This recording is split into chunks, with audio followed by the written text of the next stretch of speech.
People of North Platte take a lot of pride in being the home of Buffalo Bill Cody. So it stands to reason that they are very happy to see a broad array of irreplaceable pieces of Buffalo Bill's personal collection find their way back to North Platte.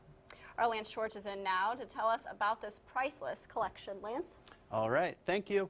It was billed as the largest collection of personal family photographs of Buffalo Bill ever to come to the auction block. Buffalo Bill's great-granddaughter was ready to sell off an incredible collection of memorabilia that had been in the family for more than a century. And fortunately, a fair share of it returned to Buffalo Bill's hometown. Everywhere you look in North Platte, the legend of Buffalo Bill is alive and well. It's a once-in-a-lifetime chance to bring Buffalo Bill memorabilia and artifacts back to North Platte. As the curator for the Lincoln County Historical Museum, Jim Griffin knows just how valuable these items are. These auctions go really, really fast. Thanks to donations, Jim had about $16,000 to spend during the online auction in January.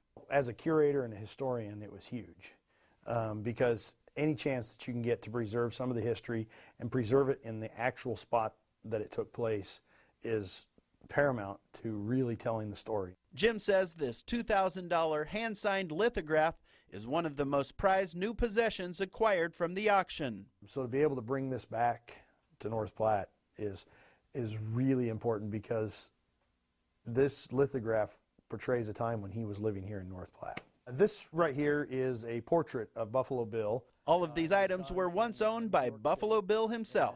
This is a very interesting artifact because it is the last basically program you would buy at the show.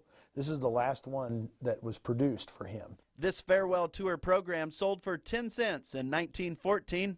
100 years later, it sold for $275. Just for an example, these three photographs together were $500. They actually got a really good deal on these because at times some of the photographs went for $700, $800 a piece.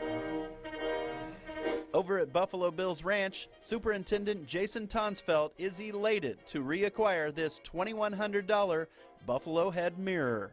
It's extremely exciting for us and very important that we were to get this mirror because it was original to the house and then it left, and now after years and years we were able to get it back, and we're just thrilled to have it here. Visitors at the ranch can also now see this new china set. Everyone was just so happy that a lot of this Buffalo Bill memorabilia could come back to North Platte. Jim says the auction in Cincinnati included some very large photo albums that had 200 to 300 photos in them, and they went for about $30,000 a piece.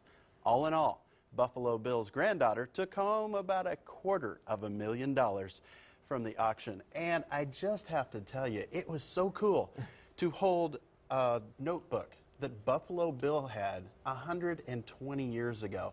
This is just one-of-a-kind, valuable memorabilia. Yeah. What do you think stuck out to you the most out of some of the things that you saw there? Like, what do you remember the most now? Well, like that lithograph, to think that Buffalo Bill's hand in 1890 was writing on that piece of paper. That's cool. And it's back where it belongs in North Platte. Absolutely. History is just, it's awesome. I mean, just to check out all those old things. It's just great. Absolutely. All right, thanks a lot, Lance. Thank you, Lance. Appreciate it. Yep. We'll update your forecast next.